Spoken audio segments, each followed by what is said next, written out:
안녕하세요, 여러분. 반갑습니다. 오랜만에 온라인 수업을 진행하는 것 같아요. 그래서 여러분들 중간고사 기간도 있었고, 그다음에 연합고사도 시험 잘 보셨으리라 생각하고요. 준비하고 시험 치시느라 고생 많으셨습니다. 저랑 오늘 알 빅데이터 수업은 데이터 정렬하기, 그리고 요약하기, 그리고 필요한 부분들에 대한 것들 파생 변수 추가하기 등으로 해서 데이터 가공에 대한 부분을 조금 더 살펴보려고 해요. 그래서 오늘은 이제 R 스튜디오도 사용을 하겠지만 데이터 전처리를 조금 더 이해하기 쉽게 하기 위해서 제가 추가적으로 엑셀이라는 프로그램을 가지고 데이터 전처리에 대한 좀 개념을 쉽게 더 잡고 저랑 대면 수업 때 다시 한 번 더 데이터 정렬이나 여러 가지 요약, 가공, 전처리하는 부분에 대한 거를 또 R 스튜디오로 실습을 좀 해보려고 합니다. 자, 우선 우리 DPLYR 패키지에 보면은 여러 가지 그 기능들이 있었죠. 우리 지지난 시간에 뭐 필터나 셀렉트에 대한 것들을 이제 체크를 했었고요. 그래서 오늘은요, 이 정렬하고 변수 추가에 대한 부분들을 좀 하려고 해요. 그래서 여기 지금 이 패키지에 포함되어 있는 이 함수들을 사용을 하려면 당연히 패키지 설치가 되어 있어야 되겠죠. 그죠? 자, 그리고 패키지 설치 후에는 로드해서 사용을 해야 하기 때문에 또 로드하는 명령어까지 작업을 해주시면 되는 거고요. 우리 패키지 설치는 한 번만 한다라고 얘기했어요. 자, 설치는 한 번만 하고 이 로드하는 부분에 대한 것들은 어떨 때마다 스크립트 진행할 때마다 자, 스크립트 진행할 때마다는 반드시 로드는 매번 해주셔야 되는 작업이다라고 얘기를 했어요. 그래서 이 설치는 프로젝트 내에서 한 번만 해주시면 되는 거예요. 여러분들 프로젝트하고 스크립트의 파일 구조 개념 알고 계실 거예요. 그래서 새로운 프로젝트를 만들었다. 라고 하면 필요한 패키지는 반드시 설치를 꼭 한 번은 해주셔야 하고요. 그 프로젝트 내에서 스크립트를 계속 열어서 사용을 하겠다라고 하면 패키지는 설치 한 번만 해주시면 되고 라이브러리라는 메뉴로 함수로 로드 작업은 매 스크립트마다 해주셔야 된다는 거 기억을 좀 해주시면 좋을 것 같아요. 자, 그러면 정렬이라는 기능을 하기 전에 우리가 정렬 기준에는 오름차순이라는 게 있고 내림차순이라는 게 있어요. 여러분들 많이 들어봤겠지만 자, 오름차순은 ascending order라고 얘기를 해서 수치 데이터를 기준으로 설명을 하자면 값이 작은 쪽에서 큰 쪽의 순서대로 정렬을 나열을 해주는 걸 얘기를 해요. 그러니까 우리가 말하는 예를 들어서 달리기 기록이라든지 달리기나 뭐 또 우리 수영 기록 같은 거는 수치가 어때요? 짧을수록 작을수록 1등이잖아요. 오름차수는 1, 2, 3, 4, 5 이런 식으로 진행이 되는 게 오름차순이고 자, 내림차순의 경우는 디센딩 오더라 그래가지고 반대겠죠. 수치가 큰 순서에서 나열되는 거. 그러니까 예를 들면 10, 9, 8, 7, 6, 5 이런 식으로 되어 있는 것들 있죠. 그래서 오름차순 같은 경우에는 숫자와 문자가 있으면 문자보다 숫자가 먼저 온다는 거예요. 예를 들어서 우리가 뭐 숫자 12라는 값이 있고 가온고등학교라는 가온이라는 말이 있고요. 그 다음에 가온이라고 영문이 이렇게 있다라고 치면 자, 오름차순의 경우에는요. 이렇게 오겠죠. 12가 먼저 오고 영문자로 되어 있는 가온이라는 친구가 먼저 오고 그 다음에 한글로 된 가온 이렇게 먼저 올 거예요. 오름차순 정렬을 하면. 자, 근데 내림차순 정렬 같은 경우에는 당연히 오름차순 반대겠죠. 뭐가 오냐면 문자인 가온이 예를 들어서 먼저 오고 그 다음에 뭐가 오겠어요? 영문자로 되어 있는 가온 오고요. 그 다음에 마지막에 숫자 12가 와요. 자, 이렇게 수치 데이터와 문자 데이터, 한글 문자 데이터, 영문이 예를 들어서 이런 형식의 데이터가 있었다라고 하면 오름차수는 숫자 먼저, 그 다음에 문자들 중에서는 영문자 먼저, 그 다음 한글을 가지고 오고요. 내림차순의 경우에는 반대라는 거예요. 문자가 먼저 오고요. 그 다음에 숫자 오고 뭐 공백인데 여기 보면은 문자 중에서도 한글이 먼저 오는 게 내림차순, 영문은 그 다음 숫자로 이렇게 오는 게 내림차순 정렬로 이렇게 표시가 됩니다. 자, 우리가 정렬을 arrange라는 함수를 가지고 이제 사용을 할 건데 arrange라는 함수 사용을 할 때 내가 이거를 오름차순으로 정렬을 해야 될 때도 있을 거고 내림차순으로 정렬을 해야 될 때도 있을 거란 말이에요. 그래서 때에 따라서 ascending 정렬을 할 거냐, descending 정렬을 할 거냐에 대한 개념을 여러분들이 알고 있으셔야 되겠죠. 자, 그러면 arrange라는 이제 함수를 어떻게 쓰는지 좀 볼게요. arrange라는 함수는 정렬 기능을 수행을 합니다. 그리고 아까 우리 정렬 기능에는 ASC라고 해서 오름차순, 그 다음에 DESC 해가지고 내림차순 정렬이 이렇게 있었어요. 그리고 정렬하는 방법은 arrange라고 적고 내가 정렬 기준으로 삼은 변수명을 이렇게 적어주는 거거든요. 여기 한번 볼게요. 이그잼이라는 어떤 데이터 프레임이 있나 봐요. 자, 어떤 데이터 프레임에다가 우리 파이프 연산자를 가지고 뭔가 함수 연산을 연결을 했네요. 자, arrange라고 하면서 English라고 이렇게 적어놨어요. 그러면 이그잼이라는 데이터 프레임에 아마 English라는 어떤 필드가 있나 봐요. 그 필드를 기준으로 arrange라고만 이렇게 적어주게 되면은 그냥 기본적으로 오름차순 정렬을 해줘요. 자, 근데 여기 아래쪽은 똑같이 적었는데, 자, 이번엔 수학 점수 기준으로 정렬을 하나 봐요. 그죠? 수학 점수 기준으로 정렬을 하는데 앞에 뭐가 붙었냐면 DESC라고 하는 내림차순 정렬 옵션이 이렇게 붙었거든요.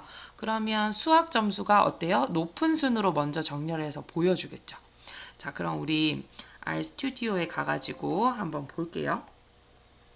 자, RStudi오에 오늘 저는요, 여기 보시면 6월 18일이라는 그 프로젝트 명으로 새로운 프로젝트를 만들었고요. 그 다음에 우리 지난 시간에 또 사용했던 엑셀 이그잼.엑셀 파일 있죠? 이것도 새로운 프로젝트 경로에다가 붙여놨어요. 자, 붙여놓은 다음에 스크립트 창을 여기 좀 살펴볼게요. 자, 여기 살펴보면 저는 dplir이랑 readexcel, 그 다음에 ggplot2라는 패키지가 필요해서 이 세 개의 패키지를 모두 다 설치를 했습니다. 그래서 패키지 설치를 이렇게 해주시고요. 패키지 설치를 저는 프로젝트를 새로 만들었기 때문에 당연히 새롭게 설치 한 번 더 하고, 자, 지금 이 Q1이라는 스크립트를 제가 하나 만들었기 때문에 당연히 라이브러리로 3개의 패키지를 로드하는 작업까지 생성을 했습니다. 자, 그런 다음에 readexcel이라는 함수를 사용을 해서요.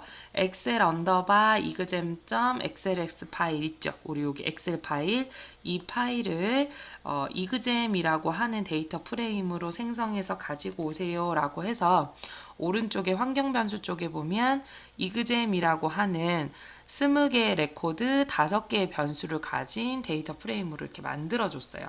우리 뷰 화면으로 이렇게 한번 살펴보면 자, 이렇게 되어 있네요. ID 클래스, 수학, 영어, 과학 점수가 이렇게 있고요. 20개의 레코드로 이렇게 데이터들이 작성이 되어 있어요. 자, 그러면 다시 스크립트로 돌아와서 오늘 이제 우리가 배우게 되는 자, 이그잼 하고요. 컨트롤 시프트 M 키를 눌러주게 되면 우리 파이프 연산자 자동으로 들어가요. 그죠?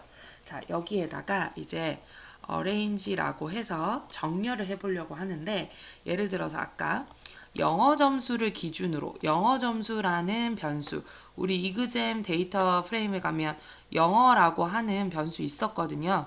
자, 그 영어 변수를 기준으로 arrange 하겠다라고 해서 실행을 딱 시켜줬어요. 그랬더니 원래는 자, 원래 이그잼을 볼게요. 원래 이그잼은 아이디 번호 1번부터 20번까지 순서대로 이렇게 나열이 되어 있었는데 아래쪽에 지금 보면요. 아이디가 뒤죽박죽 막 섞였어요. 뭐 학번도 다 섞였고요. 자, 근데 영어 점수 부분 한번 볼게요. 영어 점수 기준으로 그냥 어레인지 하게 되면 어떻게 된다 그랬냐면 오름차순 정렬이 기본이 된다라고 얘기를 했거든요. 그래서 영어 점수가 낮은 점수부터 가장 높은 점수 순서대로 정렬이 쭉 된 게 보이실 거예요. 그럼 하나 더 연습을 해볼까요? 이 소스 코드 그대로 복사해서 영어 말고요. 아이고. 과학 점수 기준으로 한번 정렬을 해볼게요. 자, 그랬더니 이번에는 과학 점수 제일 낮은 점수부터 높은 점수 기준으로 이렇게 정렬이 됐다는 거예요. 자, 근데 선생님 저는 낮은 점수 말고 높은 점수 기준으로 하고 싶은데요. 자, 그러면 자, 높은 점수 할 때는요. 제가 소스 코드 또 복사했어요. 이번에는 수학 점수 기준으로 하기는 할 건데 수학 변수 앞에다가 뭐라고 적어주게 되냐면 DESC라고 하는 내림차순 함수를 한 번 더 적어주는 거예요. 그러니까 어레인지 안에서 매개 변수로, 그러니까 파라미터로 DESC라는 함수 안에 그 변수명을 적어주게 되면은 이렇게 적어주게 되면, 그러니까 DESC 안에다가 변수명을 한 번 더 적어주게 되면 이 상태일 때는 내림차순 정렬이 되는 거죠. 자, 이 상태에서 또 컨트롤 엔터를 해볼게요. 자, 근데 이번에는 수학 점수를 기준으로 내림차순했더니 수학 점수가 높은 점수부터 여기 이렇게 쭉 아래쪽으로 낮은 점수까지 정렬된 거를 볼 수 있을 거예요. 그래서 이렇게 이제 변수를 정렬을 해봤는데, 근데 이번에는요, 자, 뭐 우리 파워포인트 가서 보면 학반의 오름차순, 과학 점수를 내림차순 정렬은 어떻게 하는지를 이렇게 물어봤어요. 그러니까 예를 들면 지금 어떤 특정 변수, 수학이든 과학이든 뭐 영어 점수든 특정 하나의 필드를 기준으로 오름차순이든 내림차순이든 정렬을 해주니까 이렇게 그거 기준으로는 정렬이 되는데 나는 학반은 뒤섞이게 하고 싶지 않다 이거예요. 그러니까 반별로 수학 점수가 높은 사람들 기준으로 정렬을 좀 해보고 싶은 거죠. 예를 들자면 그럼 일단 1반은 1반끼리 되어 있는 상태에서 1반 내에서 수학 점수가 높은 사람들 순서대로 2반은 2반대로 2반 내에서 수학 점수가 높은 사람 순서대로 이렇게 하고 싶을 때가 있을 거 아니에요. 반별로 뭔가를 보고 싶을 때. 자, 그럼 그때는요. 자, 이그잼 자, 컨트롤 시프트 M으로 파이프 연산자를 적고요. 자, 당연히 range라고 함수를 이렇게 사용을 합니다. 함수 사용을 하고 난 다음에 어떻게 하냐면 일단 제가 학반의 기준으로 정렬을 하고 싶다 그랬잖아요. 그러면 원래 학반의 기준으로 정렬을 하나 하겠다 하는 것처럼 클래스라는 변수를 하나를 먼저 적어요. 자, 그 다음에 클래스 내에서 수학 점수가 높은 사람 기준으로 나타내겠다. 예를 들어서 그랬다. 그러면 쉼표를 하고 높은 게 1등이 되는 거, 높은 점수가 먼저 나타나게 되는 게 DESC를 변수명 앞에다가 적어주면 된다라고 얘기를 했거든요. 위에 함수 쓴 것처럼 DESC mass라고 이렇게 적어주는 거죠. 그러면 여기 보면 자, 어레인지 정렬을 해라. 정렬을 하는데 학반의 기준으로 먼저 정렬을 한 후에 자, 수학 점수 기준으로 정렬을 하는데 자, 학반 앞에는 따로 뭔가 DESC라고 안 붙었어요. 그러면 오름차순 정렬이 되겠죠.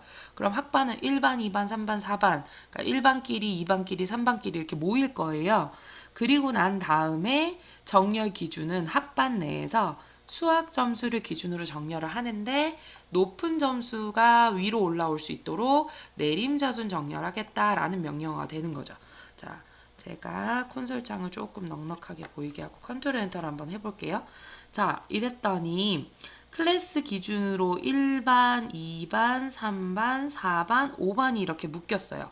묶이고 같은 학반 내에서는 다른 점수는 모르겠지만 같은 반 내에서는 수학 점수 기준으로 내림차순 정렬이 됐다라는 게 이렇게 보이게 되겠죠. 그래서 뭐 예를 들어서 끝에 지금 4반 보면 4반은 4명이 있는데 4명 중에 수학 점수 높은 사람 순서대로 이렇게 표시되어 있는 거 보이실 거예요. 그죠? 그래서 이렇게 여러 가지 변수가 있더라도 변수 기준에 맞게끔 정렬할 수 있는 기능이 있다라는 거 이제 살펴봐 주시면 좋을 것 같고요. 자, 이번에는요. 이제 정렬에 대한 문제로 어때요? 연습하기 문제가 있어요, 여러분. 자, 이 연습하기 문제는요. 여러분들이 직접 직접 풀으신 내용에 대한 거, 자, 문제 한번 볼게요. 우리 MPG 데이터 사용할 수 있죠? MPG 데이터는 어때요? ggplot2에서 가지고 오시면 될 거고요. 그 중에서 폭스바겐에서 생산한 자동차 중에서 어떤 자동차 모델의 고속도로 연비가 가장 높은지를 알아보고 싶대요. 그럼 일단 폭스바겐에서 생산한 자동차들만 일단 뭔가 뽑아야 되겠네요. 폭스바겐에서 생산한 자동차 리스트만 뽑아야 될 거고, 폭스바겐에서 생산한 자동차들 중에서 고속도로 연비에 대한 기준으로 정렬을 해주면 1위에서 5위, 그러니까 연비는 높을수록 1등이니까 내림차순 정렬이 필요하겠네요. HWY라는 이 변수에 대해서. 자, 폭스바겐 데이터만 추출할 수 있는 거 우리 지난 시간에 필터 명령어로 해볼 수 있었었고요. 그 다음에 그 추출된 거에서 해당하는 필드를 내림차순 정렬을 해보는 거 방금 우리 어레인지로 해봤어요. 그래서 내림차순 정렬을 한 후에 1위에서 5위에 해당하는 자동차 데이터만 추출을 해보자는 거죠. 그러면 최종적으로 내가 원하는 거는 폭스바겐에서 생산한 자동차 중에서 고속도로 연비가 가장 높은 탑 5만 화면에 출력을 해서 보자라고 얘기를 했고요. 요거를 여러분이 해결을 하신 후에 실습 화면을 캡처를 해서 제가 오늘 이제 과제 제출 파일 그 문서 파일로 드린 게 있어요. 그 부분 캡처를 해서 1번 문항 밑에다가 캡처 화면을 붙여 넣어 주시면 됩니다. 그러니까 예를 들면 자, RStudi오에서 여러분들이 해결을 하셔야 되는 문항들을 여기다 소스 코드를 쭉 적어서 여기에 결과가 도출이 되겠죠. 그죠? 자, 이 결과가 도출이 된 이 전체 화면, 이 화면을 캡처를 해서 어때요? 제가 과제 내드린 파일 1번 아래쪽에다가 붙여넣기를 해주시면 되는 거예요. 되셨나요? 그래서 오늘 일단 첫 번째 정렬하기 부분에 대한 파트 이렇게 알아봤습니다. 그러니까 오늘 제가 내드린 과제는 난이도가 진짜 높은 게 아니에요, 여러분. 지난 시간에 이어서 우리가 필터 명령어나 셀렉트 명령어 그리고 뭐 우리 헤드, 테일 이런 것들에 대한 내장 함수들이 있었잖아요. 그런 함수들 이때까지 계속 나왔었던 함수들을 잘 콜라보하면 충분히 쉽게 해결을 할 수 있는 거. 왜냐하면 데이터 분석을 하겠다라고 얘기를 했는데 적어도 데이터들 중에서 어떤 데이터를 뽑아서 그 중에서 뭐가 가장 높고 또는 뭐가 가장 낮은지 정도는 쉽게 파악할 수 있어야 되겠죠. 가장 기본적으로. 그래서 캡처를 해서 과제 제출 파일에다 일단 1번 항목에다가 붙여 넣어 주시면 좋을 것 같아요. 그래서 일단 이번 영상은 이렇게 하고요. 이제 다음 영상에서 파생 변수 만드는 것도 같이 한번 작업을 해볼게요.